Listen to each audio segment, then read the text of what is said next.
We went through a brief overview of mechanics. We will now dig deeper on kinematics of uniform motion. The term uniform is made in reference to the velocity or speed of the object. A car, for instance. This is the study of objects moving at constant or uniform speed. And the very first thing we will learn in this particular video is the notion of displacement and distance. I'm pretty sure we are all familiar with this map, as well as this scenario. It was 1:45 PM at LT27 bus stop. Your next lecture was at Arts starting at 2 PM. I will say good luck to you trying to board the bus. But let's assume with much struggle, push and shove, you managed to get on board. The bus started moving and it will stop next at S12 bus stop, opposite to the multipurpose field. First question, what is your displacement from LT27? And second question, what is your distance from LT27? Are these two questions asking the same thing? On daily conversation, yeah, you will probably interpret the two questions to be the same, though people seldom use the word displacement on conversation. Distance sounds more common. In physics, however, they are different. Displacement is a vector quantity that shows shortest difference between the final and initial location. There are two keywords here. It is a vector quantity and it shows shortest difference. The shortest difference between two locations is essentially a straight line connecting the two locations. Hence, if you are to draw the displacement between S12 bus stop and LT27 bus stop, it will look like this. Do note the direction of the arrow. It shows the direction of the displacement vector, that is from LT27 to S12 bus stop. Can we compute this displacement? Sure we can. First of all, we need to have the vector coordinate of the final initial point. So let's assign a coordinate system so that we all understand that when we said S12 bus stop is located at 2, 0 and LT27 bus stop at 4, 0.5, the numbers are given in relative to University Hall. I placed the origin of the coordinate system at University Hall. No pun intended, by the way. I also made a point below that these numbers are to be multiplied by 100 meters to get to the actual physical quantity with the corresponding unit of length. So for subsequent discussion, I will refer to various locations in the map simply from their coordinate. When I said vector position, I'm referring to a vector that goes from the origin to the position as given in the coordinate. Hence, the vector position of S12 bus stop is 2i, or if you prefer to present in column matrix, it is as such. By the same argument, the initial vector position, which is the vector position of LT27 bus stop in reference to the University Hall, is thus given by 4i plus 0.5j.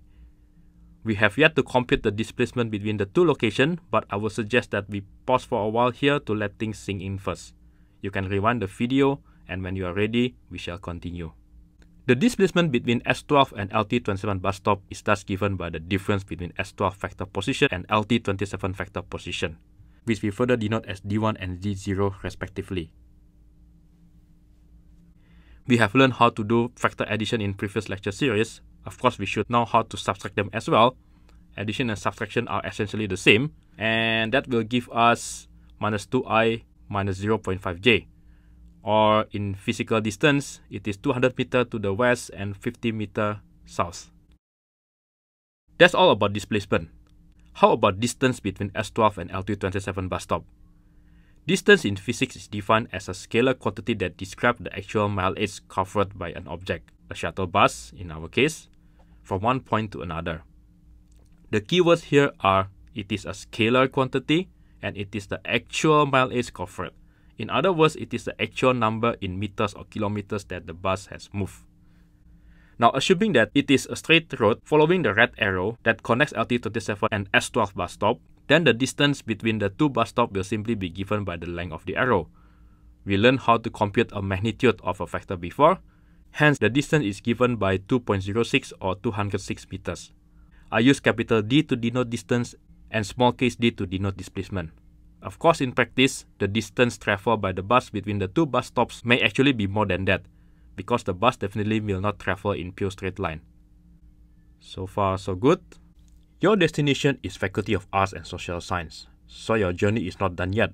After S12 bus stop, the bus was so crowded that it had no more room unless somebody alighted at University Health Center bus stop or Yusof Ishak House bus stop.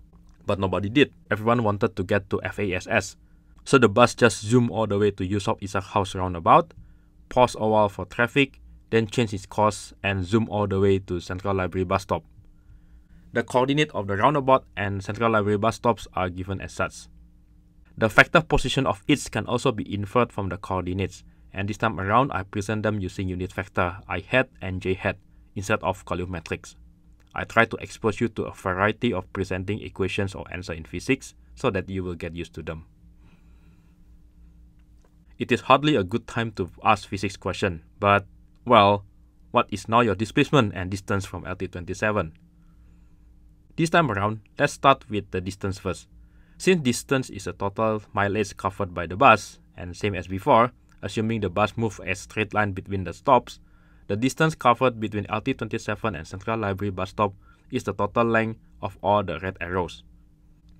To compute this total length, you should compute first the vector displacement between each stop. I will not work this out in step-by-step details like in the previous slide. I want you guys to fill up these steps yourself as a form of practice. Let me know if you do not know how to do so. The displacement vector between YIH roundabout and S12 bus stop is minus 5.6i plus 2.2j, whereas the displacement vector between Central Library bus stop and YIH bus stop is minus 2.2i minus 2.7j. I remove the green vector position so as not to clutter the slide. The distance between LT27 and Central Library bus stop is then given by the following calculation, and the answer is 1,156 meters. The actual distance may be slightly more than given here due to the hilly and curvy sections of the road. Computing the displacement, however, is much simpler. The displacement between LT27 and Central Library bus stop is this blue vector, whose value is minus 9.8i minus 1j. This is one way to compute the displacement vector between 2 points. That is by subtracting the vector position of the initial point to the vector position of the final point. Another method is to do it in the same manner as we computed the distance just now, by adding the displacement of individual section of the trip. That is the displacement between S12 and LT27, YIH roundabout and S12, and finally Central Library bus stop and the roundabout. This also demonstrates that the distance between 2 points is not always the magnitude of displacement vector between the same points. It is not always. In previous slide, when we were comparing the distance and displacement between LT27 and S12 bus stop, it was the case. It is if the road is straight, but in general, when you have this sort of zigzag and curvy road, the distance will always be larger than the magnitude of the displacement vector. In extreme case, imagine you are taking a bus from Prince George Park residence and follow the bus around the campus back to PGP. The displacement is 0 because you come back to the same point where you started. But the distance is not 0. It is given by the length of the road that the bus follows. It is the circumference of NUS compound. By the way, there is something which I intentionally left inconsistent or not quite right with the way I presented my answer here. I will not tell you what or where. This is something related to the topics we have gone through previously. Think about it and you can tell me what it is in the next class. We move on to the next question. Say it takes 15 minutes for the bus to travel from LT27 to Central Library bus stop. What is the velocity of the bus and what is the speed of the bus? Again, in the language of physics, velocity is not the same as speed. Velocity to speed is like displacement to distance. Velocity is a vector quantity and it is defined to be the displacement over time taken to complete that displacement. The time is given in minutes. For a reason we had discussed a couple of lectures back, you are strongly advised to do your computation in SI unit. So 15 minutes is equal to 900 seconds, and the velocity can then be computed as such. Minus 1.09i minus 0.11j meter per second. Do note that we included the scaling factor of 100 meters into this calculation. Once again, do not forget to include the correct unit. Similarly, speed is defined as distance over the time taken to complete that distance, and I trust you can proceed with the computation, 1.28 meter per second. This is a scalar answer, so it does not indicate any direction it travels. So far so clear? Now, if you look at these formulas, you have seen them or something similar to them before, right? They are pretty much similar to the equation I presented in previous video when I was talking about the mathematical model for uniform motion. Indeed, in case you forgot, this lecture is titled Uniform Motion The underlying assumption in this model is that the bus should be moving at constant velocity. But does the bus really move at constant velocity?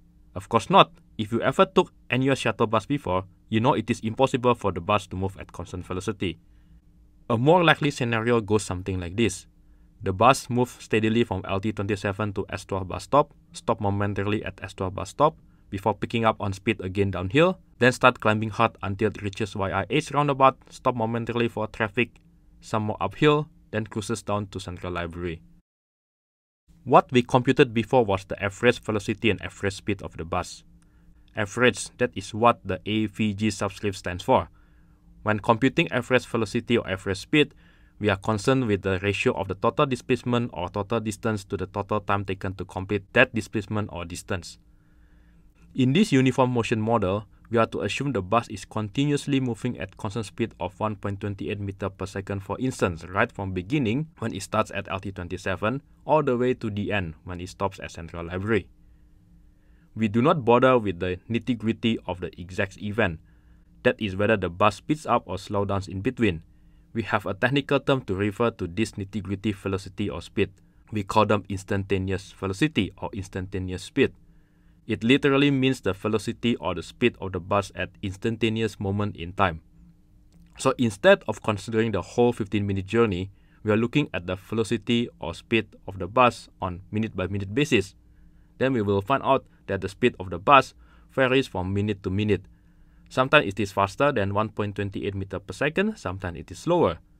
If you wish to be more accurate, you will probably need to consider the speed of the bus on second-by-second basis, or a fraction of second by a fraction of second basis.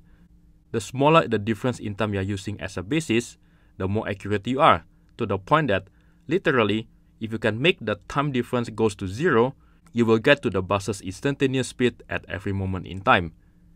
Mathematically, we thus express instantaneous velocity and instantaneous speed as follows, where this notation means that we are considering a limiting case of delta t goes to zero. That is to say, when the time difference is so small that it is virtually instantaneous. Now there is another way to relook at the whole situation. More technical way, I'm afraid, but it won't be so hard to understand if you keep this illustration of journeying on the shuttle bus in mind. Let's say you keep a faithful record of the bus journey, and you tabulate the record as follows. This means that at the start, the bus is located at x equal to 400 meter. 120 seconds later, the bus reaches S12 bus stop, which is located 200 meters along the x-axis, and so forth. Do note that here we are only concerned with the x component of the position. Of course, we can do the same for the y component as well, but for simplicity's sake, let us constrain our discussion to one dimension. That is, we just consider the x component. How will this data look like in a plot? Well, I don't think it is hard to imagine. The 5 points on the plot refer to the 5 locations where the coordinates and the time taken to reach there are known. The lines in between are interpolated from these points. The average velocity between LT27 and Central Library, if you recall the formula just now, is given by displacement over time, or delta x over delta t. Graphically, if we are to draw a straight line between LT27 and Central Library in the plot, the average velocity is then given by the gradient, or the slope, or in mathematical term, the tangent of the straight line. Further computation, as we did before, will give us minus 1.09 meter per second. This is the horizontal or x component of average velocity factor between LT27 and Central Library bus stop. Do note that this result has to be consistent with the previous result we computed in slide 4. So please go back to slide 4, double check, and convince yourself that it is so indeed. Nothing prohibits us from computing the average horizontal velocity between University Hall and Central Library, or YIH roundabout and Central Library. This is illustrated using the green slopes, and the gradient of these slopes gives us the average velocity between the two locations respectively. It should then come to our realization that if these 2 points are getting closer and closer, close enough that the difference in time traveled between the 2 points is effectively very close to zero, we will be able to deduce the instantaneous horizontal velocity at Central Library. This instantaneous velocity is depicted as a tangent or gradient in the position versus time graph at that particular time of interest. I mentioned at the beginning of this course that Fundamentals of Physics 1 does not involve calculus, except for those few moments where I do intend to involve calculus to help you gain better and bigger perspective of what's going on. And this is one of those few moments. As some of you might have learned at one stage in your life, computing a tangent at a particular point on a plot of function, a plot of position as a function of time in this case, is akin to the problem of computing the first derivative of the function at that particular point. Instantaneous velocity is the first derivative of position with respect to time. This is applicable in general, not just in uniform motion case.